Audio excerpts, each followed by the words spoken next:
Hello, my South Korean dreamers who are interested in studying in South Korea in 2024.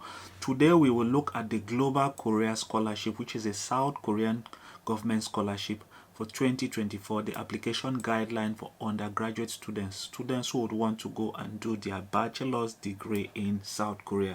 This is the application guide. We will look at some important points that you must consider when applying for the Global Korea Scholarship if you want to succeed. Now, the first thing that you need to know is the objective of the Global Korea Scholarship Program. Why is the South Korean government offering this scholarship? It is because they want to create a relationship between the countries where they will take students to go and study in South Korea, and it is also to promote South Korean culture, which means while in South Korea, you will be an ambassador of your home country to South Korea, and once you're done with your studies, you will represent South Korean interests in your home country by promoting South Korean cultures and values. It is important to note that when writing your statement of purpose, always make sure you tailor it in such a way that it makes them understand that you understand the purpose and objective of the Global Korea Scholarship. One of your motivation will be that you would want to promote South Korean cultures and values, the richness of South Korean cultures and values. Once you're done with your studies back in your home country, you will be an ambassador of South Korea to your home country. It's very important. The next thing is programs and universities. So it is important to know the degree programs. The first one is associate degree. An associate degree will normally take from 2 to 3 years. For some universities, it might be 2 years. For some, it might be 3 years. It is important to note that this is not a full degree program. And then before that, know that you would have to study Korean language for 1 year. It is very important. And then there is bachelor's degree. A bachelor's degree, you would have to do it for a period of between 4 to 6 years. Some programs will require you to do them for 6 years. For example, if you're studying medicine in a university like Seoul National University, it will take you 6 years to complete a medicine degree. And then for some, a majority of the bachelor's degree program will be for 4 years. So it is important that you know that you would equally have to study Korean language for 1 year, and there is a certain level of Korean language that you must obtain, which means you must write topic and pass before you can proceed to do your bachelor's degree. As we proceed down, we will see those details. Now, it is important to note that there are 2 tracks, application track. The first one is the embassy track. It simply means that you will deposit your application documents at the Korean embassy in your home country. That's the local Korean embassy in your home country.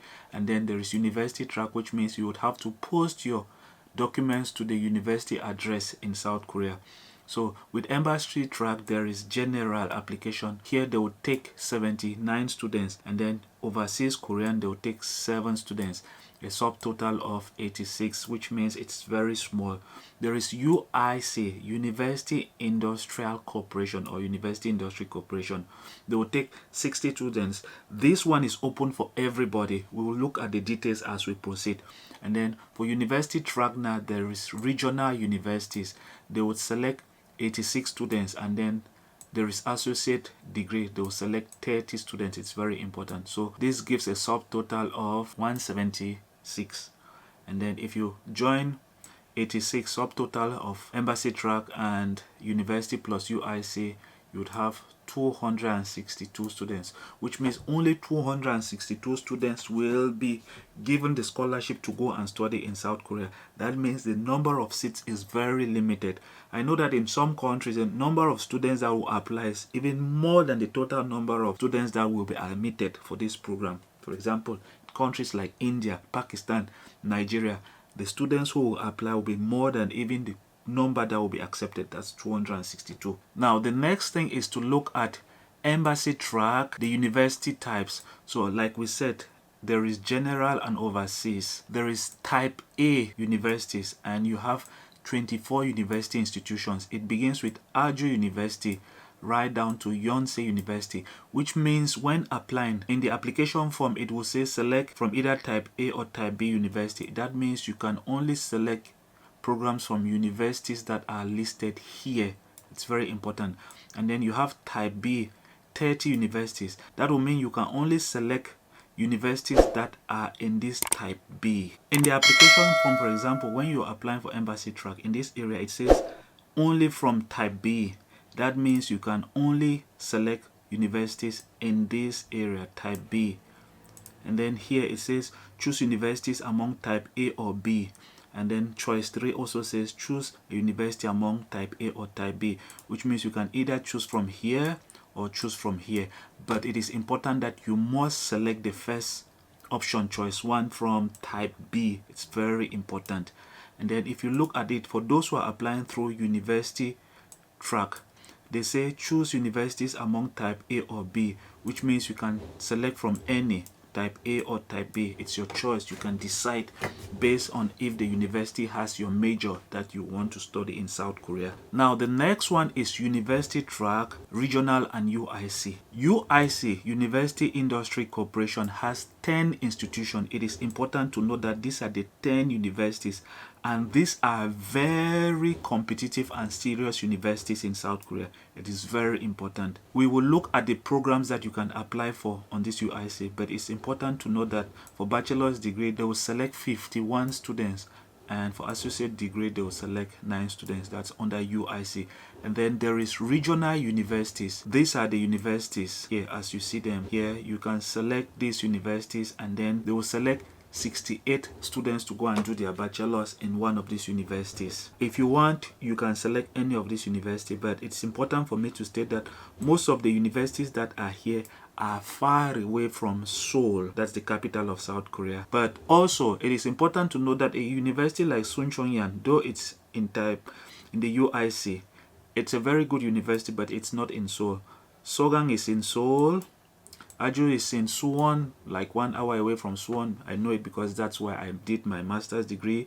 There is Kunyang, Kungmin in Seoul. Basically, these universities have a bit of competition. But I bet you there is a high chance that you can easily get into a UIC program more than even regional and embassy track. We'll talk about that later on as we proceed.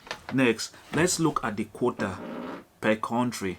So embassy track, like we said, it has general and overseas Koreans. It is important to note that they've numbered the countries. Afghanistan is number 1 right up to number 67, which is Vietnam. If you look here, general, it means they will select 1 student from Afghanistan. So from these countries that have been listed here, they will select 1 student. Equatorial Guinea, they will select 2 students from Equatorial Guinea. They will select 5 from Japan. And then if you continue, Mongolia, they will equally select 2. Most of the other ones, they will select 1. For Vietnam, they'll select 4 students. Basically, the number of students that will be selected per country will be very small, and that means there will be a lot of competition. Basically, let's say if 100 students apply from Afghanistan, they will select only 1. That means you should have a really exceptional application document for you to get that slot. It's very important. And then even Vietnam here, a lot of Vietnamese are in Korea. Vietnam has the highest population of foreigners in Korea, which means even these 4 students here will still be very small for Vietnam. I bet you maybe even more than 500 students will apply from Vietnam for these 4 slots. So you should understand that when you are applying through embassy track, depending on your country, it's going to be very competitive. Those coming from Nigeria, know that you have only 1 slot. It's very important. And then here, overseas Korean, it means that if there is a Korean in that country, for example, you have Koreans in Kazakhstan, that Korean can apply. It's very important that you know that. So when you combine 1 Kazakhstani and 1 Korean, it gives a total of 2. So don't get confused. Now let's look at University Industry Corporation, that's UIC. Like I mentioned before, they would admit 60 students for the scholarship. You have 51 for UIC and then 9 for associate degree. Here at the university, Aju University, I would advise that if you are applying for software engineering, apply to Aju University because you have 10 students. But know that you will be contesting against the whole world, because UIC means everybody can apply for the UIC program, which means even those who are from the countries that have been named under the embassy track can apply for UIC. UIC is for everyone. So if you are applying at Kunyang University, you can apply to the Department of Cybersecurity, Department of Medical Artificial Intelligence. They would accept 6 students. So basically, look at the majors here and then decide.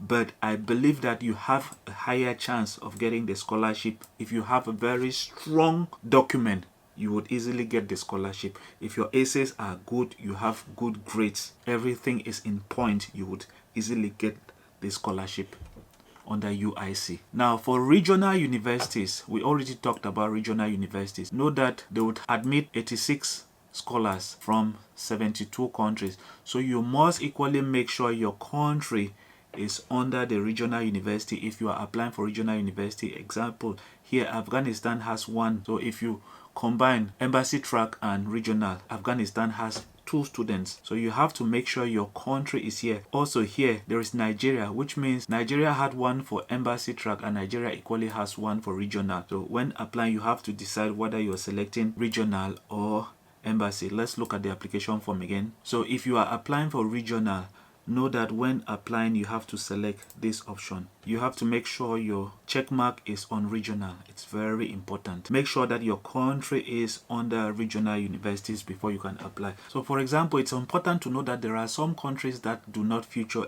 both in embassy track and regional. They would have to apply through University Industry Corporation, that's UIC. And then for those who want to apply for associate degree, these are the countries that are eligible for associate degree. From Southeast Asia, you should either come from Brunei right up to Vietnam, and they will accept 8 students. Southwest Asia, you should be either from Afghanistan right down to Sri Lanka. They will select 4. Japan and Mongol, they will select 12.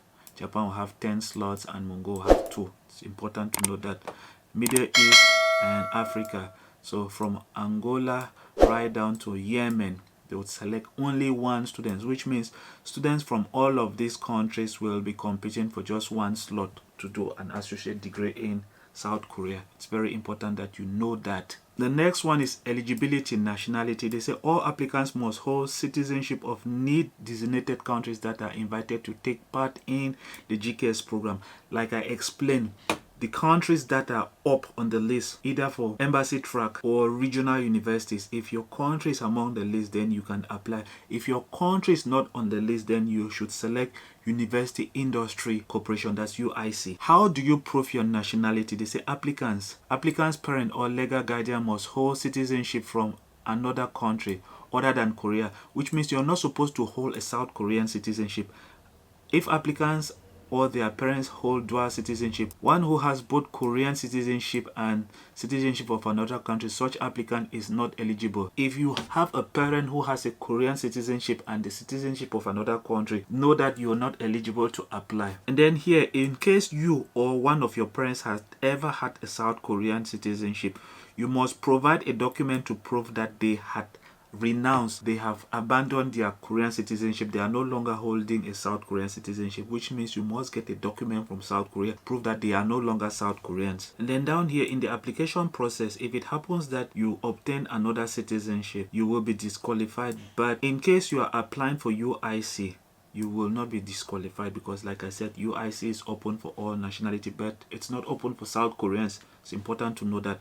And the next one is level of education. If you're applying for a bachelor's degree, you must make sure you've already completed a high school or have already completed an associate degree, or you are expecting to graduate from high school or from an associate degree, which means if you already have an associate degree, you can apply to do a bachelor's under GKS. If you have completed high school, you can apply to do a bachelor's degree. If you are about to complete high school, you can apply, which means you can apply pending graduation. The same case for associate degree. If you are about to complete your associate degree, you can apply. If you have already graduated from an associate degree, you can equally apply. Applicants who have a bachelor's degree cannot apply. And then if you already have an associate degree, you can only apply for a bachelor's degree. It's very important. If you are hoping to graduate or expecting to graduate in the near future, you can apply, but know that you would have to submit a document of expected graduation.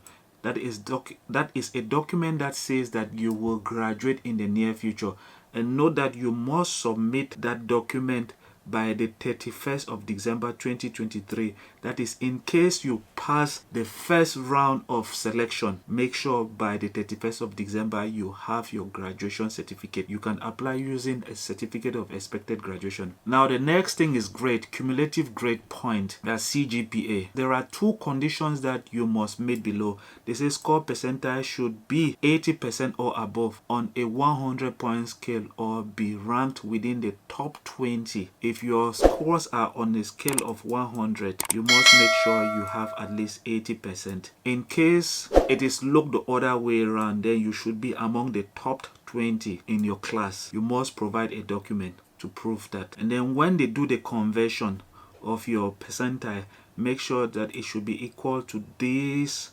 scores. On a scale of 4.0, you should have at least 2.64. On a scale of 4.3, you should have at least 2.80. On a scale of 4.5, you should have at least 2.91. And then on a scale of 5.0, you should have at least 3.23 in order to be considered for the scholarship. Very important. There is a conversion table down in this document.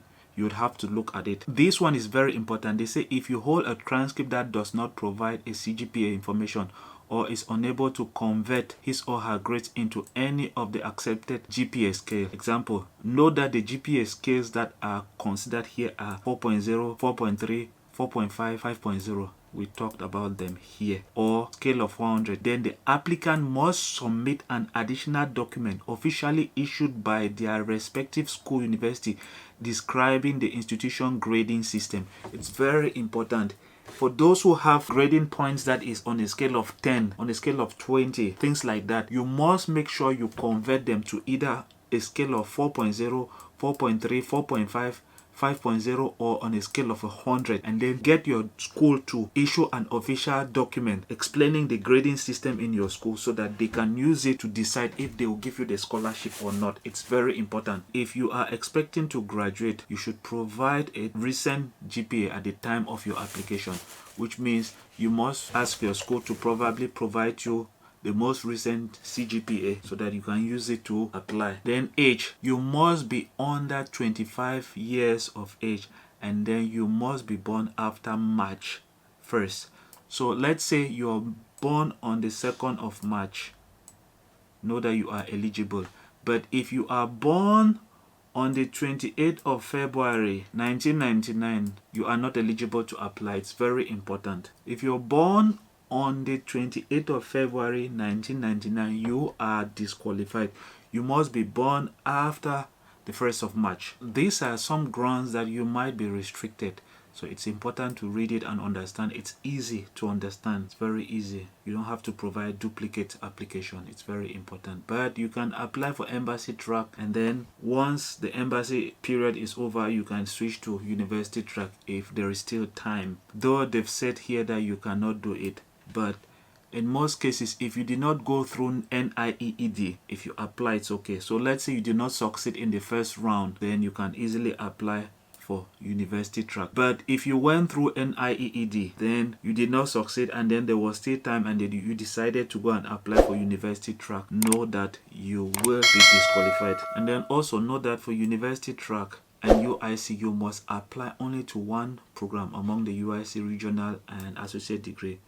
So you must apply to only one university and one department. It's very important. And then it's also important to know that every university has their own restriction or eligibility criteria, especially topic level. So here they say all GKS scholars should achieve at least topic level 3. But for some program, they might tell you that you should achieve at least topic level 4 or even topic level 5. So when applying, you have to make sure you know the requirement for the major that you are applying for. Don't go and apply and then you get accepted and then you are not able to achieve at least topic level 5. Know that you will be disqualified and you will lose your scholarship. You will not start your undergraduate degree program. And then it is also important to know that every university has their own application deadline. Now let's look at the application and selection process.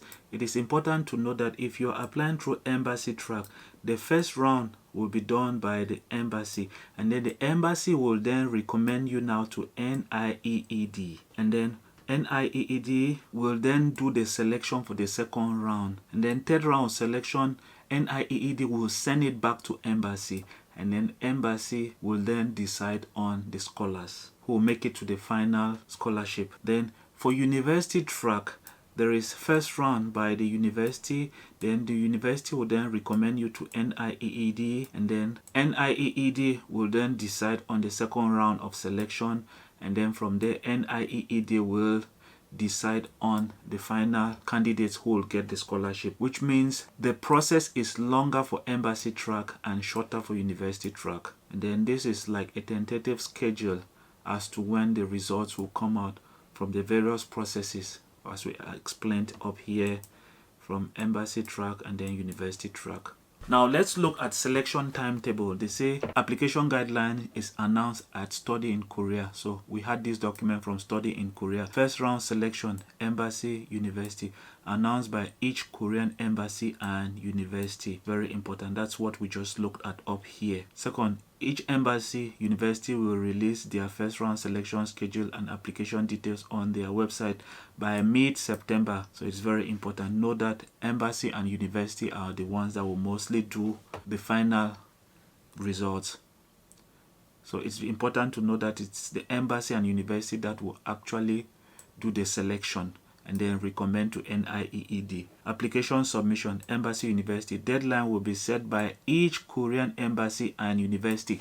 It's very important that you know this. If you do not know the deadline for application, you have to contact your local Korean embassy in your home country and know the application deadline for your country. So for those who are in India, they have to go to the South Korean embassy website in India and look for GKS application deadline. They will equally find the application documents and everything on the website. For those who are in Nigeria, do the same. Go to South Korean embassy or maybe Cultural Center website and look for the application document. For those who are in Pakistan and in other places, go to your South Korean embassy website in your country. So for example, you will type South Korean embassy in Nigeria, South Korean embassy in India, South Korean embassy in Pakistan or Bangladesh. Wherever you find yourself, have to go to the website of your South Korean embassy in your home country. And then they say university, set by each university but not earlier than October, which means it can be above October 20th. It can get right up to 1st of November even. The first round of selection, document examination. Here they say result announcement of document examination, embassy, announced by 13 October, which means most of the embassies will make sure their application deadline is not above 13th of October. Some country embassies might decide that their application deadline is on the 1st of October. Then here they say applicants who fail to pass embassy track may apply again through university track. So it's very important. Like I said, if you do not cross NIEED, if you do not cross this level as I talk, you can then go now if there is time and apply for university track. But if you pass the first round selection, do not attempt university track, because if you attempt university track and you equally get to this level because you were there before, NIEED will cancel your application. They will consider it as duplicate application. It's very important that you know that. First round of selection, oral interview. So results, announcement of the first round of selection, embassy conduct an oral interview and announce the result by October 20th. They will call you for an embassy interview. You might go there and do a physical interview, or if they want, they can do a video interview with you. If they want, they can do a phone interview with you. It is at the discretion of the embassy. And then even university, they will do an oral interview and then announce the result by November 10th.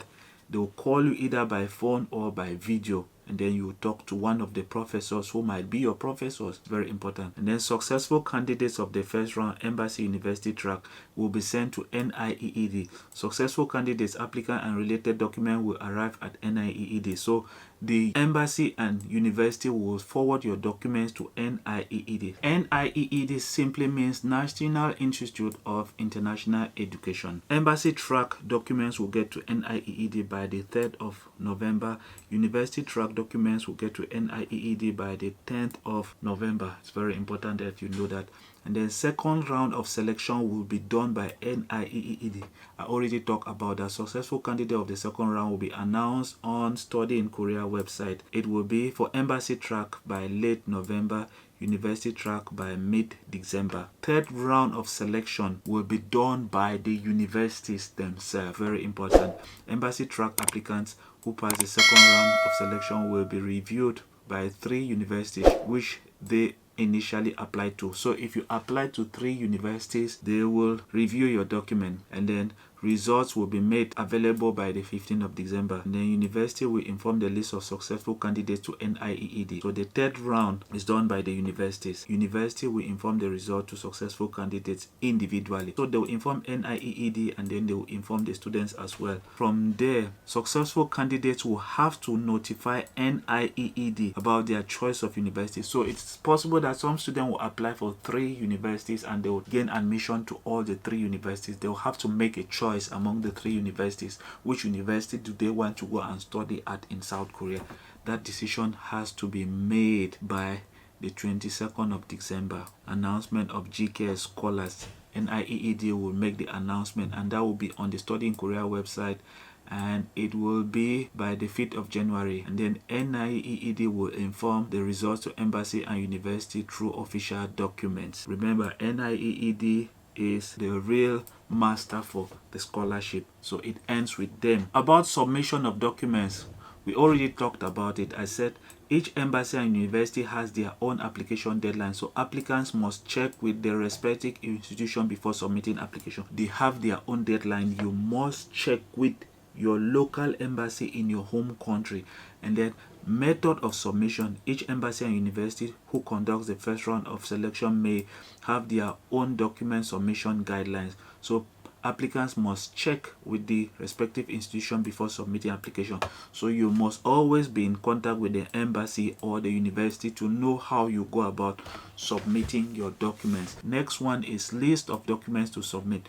So this is the application checklist. We already talked about this. If you want to know about this document, then watch the video that I posted earlier on how to fill out the GKS undergraduate application form. That being said, guys, I'll end the video. This video has been very long. If you've not yet subscribed to the channel, please do subscribe. If you liked the video, if you feel like the content was good, it was okay, please make sure you hit that subscription button, and also do not forget to share with others. That being said, I will see you in the next video, and I wish you the best of luck in your Global Korea Scholarship application. Bye.